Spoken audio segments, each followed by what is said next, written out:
Welcome, American Heritage Girls. My name is Beth Gully, and you probably know me best as the author of The Other Side of Christmas and The Other Side of Easter. We have a patch program that goes along with it. Here's the Christmas one. No, it's upside down. Turns the stockings into the shepherds, and then the Easter book turns the Easter bunny into the risen Christ. But to earn a patch, girls need to create an ambigram, and these are picture ambigrams, but the ones that I teach are word ambigrams, and that's what we're going to be doing today. What you'll want to do is get some pencil, or get a pencil and some paper, and an eraser, of course, because we're going to make mistakes, and mistakes are good. and then we can do that in a few minutes. When I was a kid, I never thought I wanted to be a leader. To me, a leader was somebody that stood at the front of the room and bossed everybody around and made decisions, and it just seemed so hard. And I was always one who preferred to be in the back of the room. I was pretty shy as a kid, and I think I still probably am a little bit. But I thought that I'd rather be a follower than a leader, and that sitting in the back of the room would be, my answer for life. Yay, no one will bother me. But what I learned is that life doesn't happen in the back row. You have to be present and engaged. And so you have to put yourself out there, and it is scary, but it's also very fulfilling, because you know that you're fulfilling a role that God has for us. He wants us to be in the front. He wants us to be guiding and leading and being all that we can be for Him. I think about how you've chosen to make a commitment to American Heritage Girls. That is such an attribute of a leader, commitment is. And I just want you to know that becoming a leader takes practice, and you need to be encouraged to get there. And the nice thing about American Heritage Girls is that you've got a safe place where you can grow and explore and try new things. And there's not going to be judgment. There's going to be encouragement and help. And you're going to get the tools that you need to continue to be a servant leader through life. And when I think about what a servant leader is, I think of somebody who listens, who understands what another person's fears and goals are. And they're also an encourager to help guide that person to where they want to go, or to where maybe God wants them to go. And I guess that's one of the coolest things about growing in our faith, is feeling free to discover and develop into the person that God wants us to be. So a servant leader listens and they encourage. And I think of the perfect servant leader was Jesus. He always put others first. He didn't judge people. He allowed them to learn. He didn't use his authority and power, which he had the most in the world, but he didn't use it to control and dictate to other people, but he used it to love and to listen and to guide others. He came alongside his disciples through his life. And it's interesting, because as a individual, we're all watching somebody and growing, and as they encourage us and listen to us. And I think about how one day, I said I never wanted to be a leader. And then one day I turned around, I looked over my shoulder, and there were people following me. And I thought, oh my gosh, this is crazy, because I never thought I was a leader, but I was, because of the way that I connected with others and encouraged and listened. And I bet if you look over your shoulder, you're going to see people following you. While you're following one person and they're encouraging and guiding you, you're actually doing the same for others. And so I want you to keep doing that. And I want you to be empowered that you are already a leader. So you just need to have the confidence to continue in that and be bold. And That's the way that I learned it. You may learn it a different way. But the other thing that I want to share about servant leadership is that at the heart of it is humility. By having a humble heart, you can put others first. I remember when I first gave my life to Christ and invited him into my heart, my whole world changed. My perspective changed. Suddenly, I was following what God wanted for me, not what I wanted. My prideful heart turned into a heart of humility. And that is honestly the best thing that happened for me in my growth as a servant leader and as a Christian following my life with Christ. So talking about perspective changing is a nice segue into our Ambigram activity. So if you want to go ahead and grab your paper and pencil and your eraser, we're going to move on to creating an Ambigram. The word we're going to do is the word humility. And my prayer is that as you're working on the word, that it will sink into your heart and help you to have a humble heart and a heart that puts others first. So we'll go ahead and move into that now. Okay, so we're going to get ready to start our Ambigram. And I hope you have a pencil and eraser. You can see my eraser's been used quite a bit because I love to go back and make changes. So I'm going to use a marker just because it's easier for you to be able to see on the screen. But at the bottom of your sheet, write the word humility. H-U-M-I-L-I-T-Y.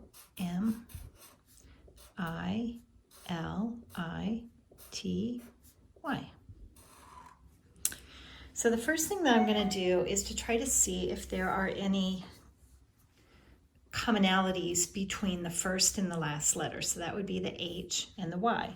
So when I turn it upside down, it just looks like an upside down Y. But if I want to make it look more like an H, I might change the Y and make it look more like that kind of a Y. But when I do that, I still really kind of don't have an H right. And I think what might work best would be cursive on the H and the Y. So let's go to the top of the page. If you have a ruler, you can draw a line with it. If you don't have a ruler, just draw a line like I just did. Hope you can see that. And I think what we'll do is we'll just do it in cursive. So let's practice a cursive H like that. When we turn it upside down, we have a cursive Y. So that's how that letter is going to work best, which says maybe we should try the rest of the word using cursive. So I'll go ahead and put a cursive Y at the end. So now I have my H and my Y, and my H and my Y. So it's going to say humility both directions.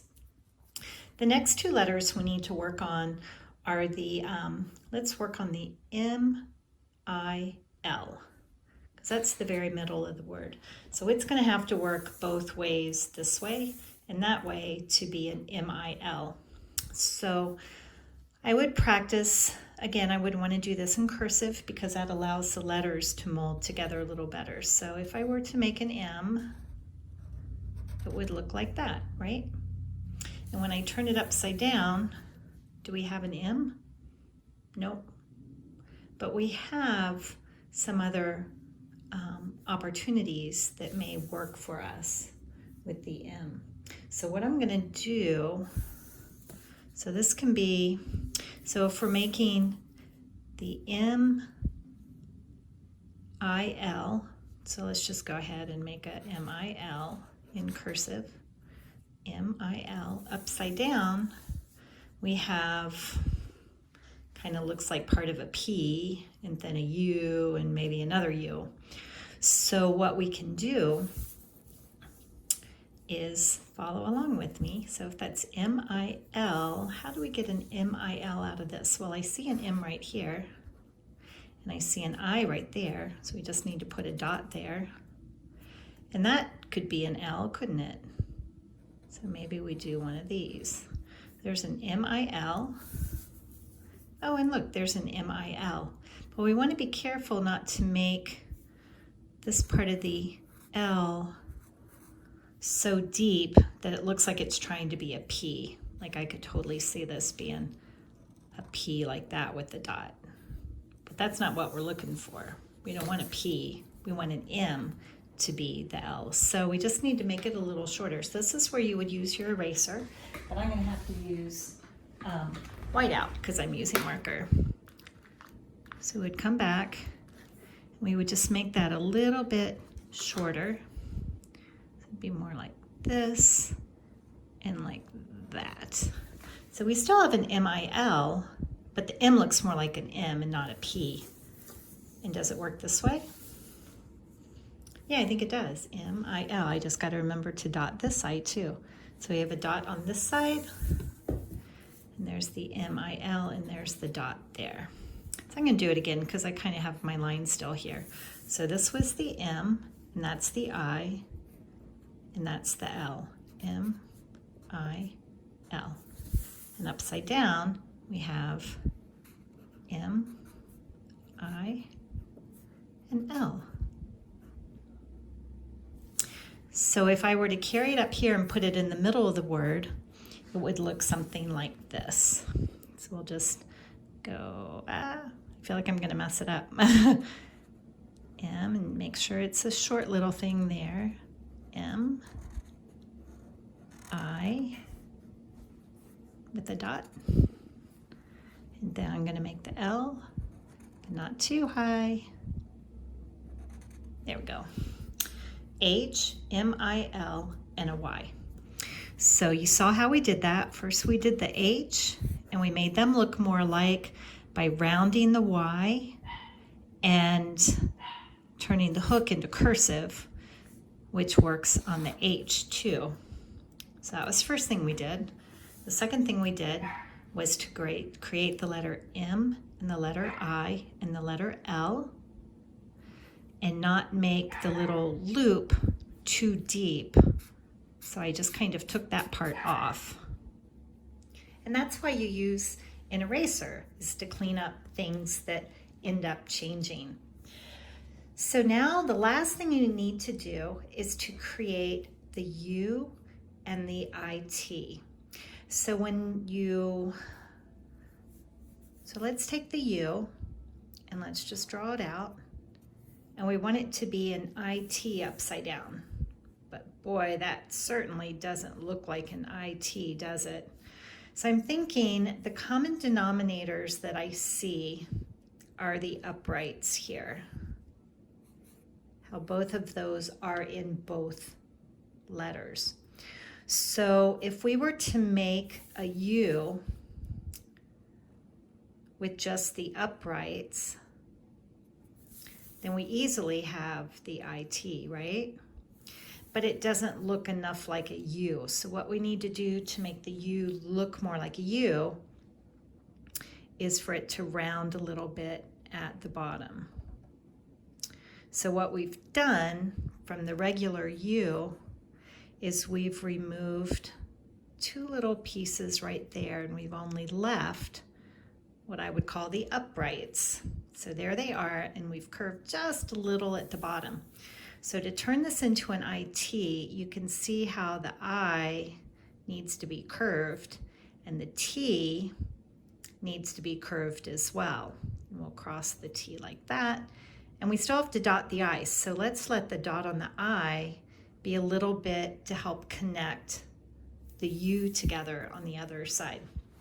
Now, if you get a little lost on that, it's okay, because I do too, and I've been doing this for over 20 years, and I still get confused. It's like, oh, it already is a U, but no, it still has to be an IT the other way. So it's easy to get a little turned around, because if you look at an IT, that looks a lot like a U from this direction, but not from this direction. So that's the one that we're working with.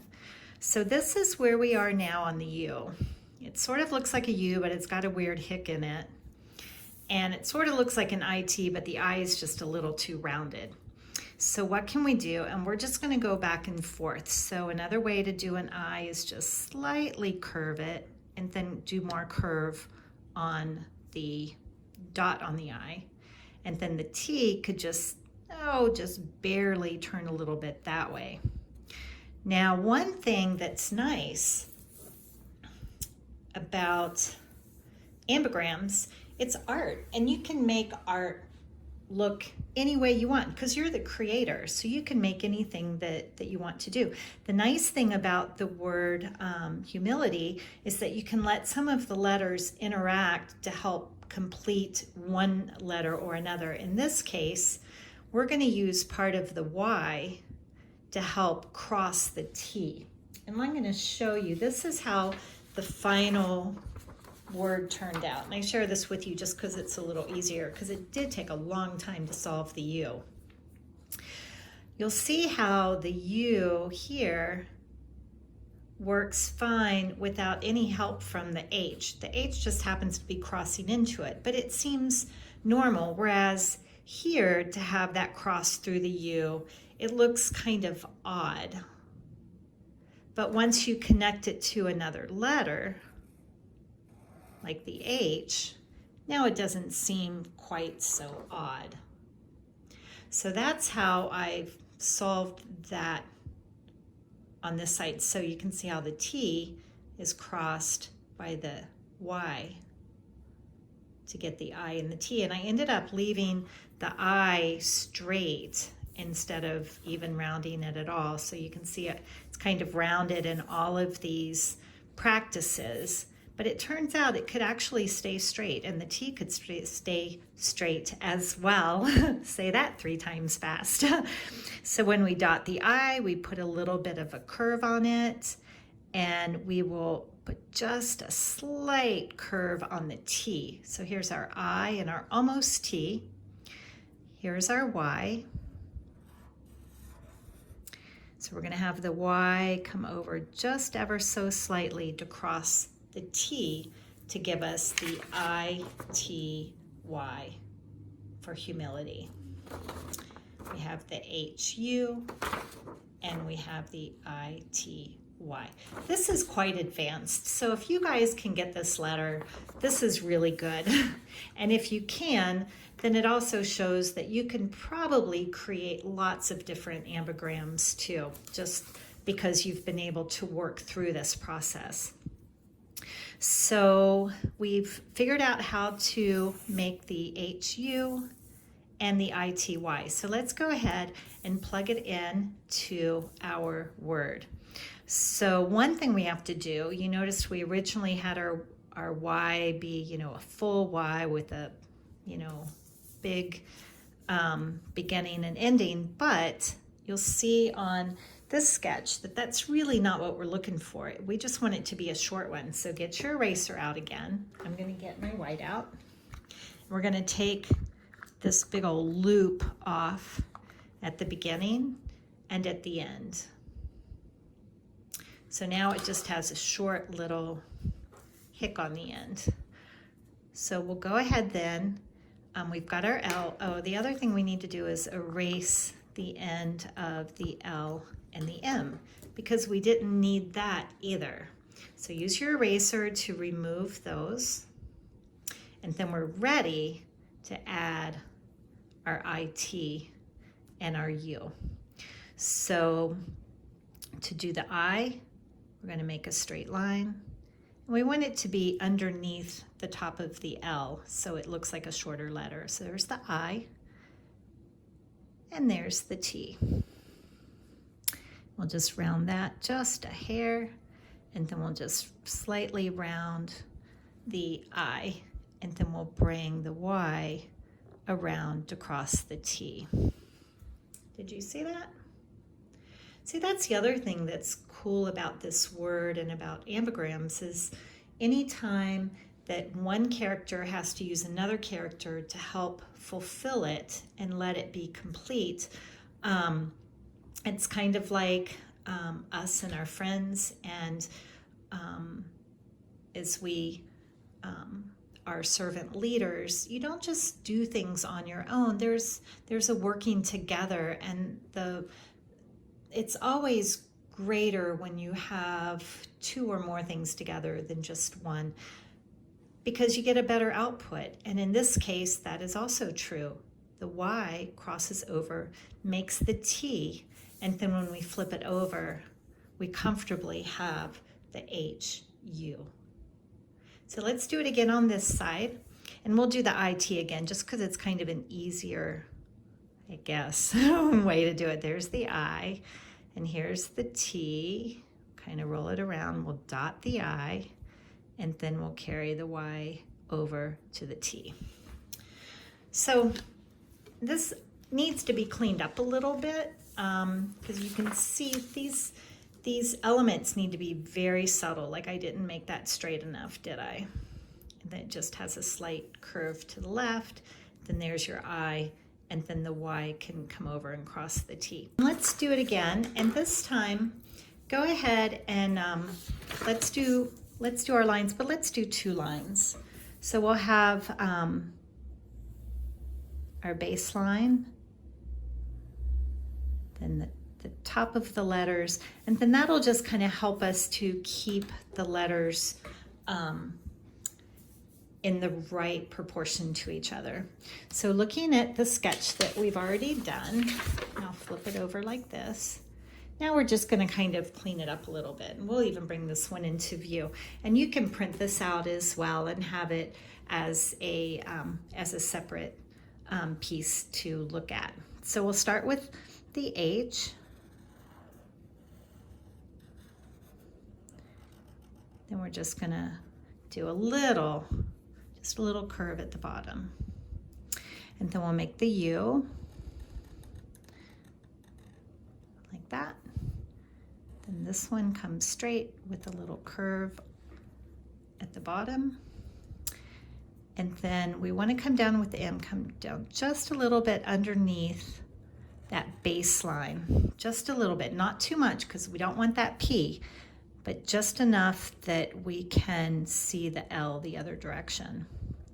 There's the I, and then the L, and again, not too high. And we'll stop this time. We'll dot our I, and we'll put a little curve on it just so that it matches the next I. Then we have another I, and then a slight curve on the T, and then let's go ahead, we'll dot the I, and then we'll cross our T while we make our Y, like this. So we have our H, U, M, I, L, I, our T, which is combined with the letter Y to fulfill that letter. We have it that way, and then we flip it over, and we have it again, don't we? We have H, U, M, I, oops, forgot to dot the I. Again, it wants to be on an angle like the other ones so that they look alike, and it's easier for the viewer to recognize that it is the same as the other I over here that's trying to be a U. So there we have it, the word humility as an ambigram. And you'll probably want to, now that you've done it in pencil, you'll want to put a marker on it. You could use colors and make it prettier. As you go thicker on your lines, think about what you do and what you don't want to accent. So you'll notice I didn't thicken the line down here where it curves because I really don't want the I to go there. I just want it to be subtle.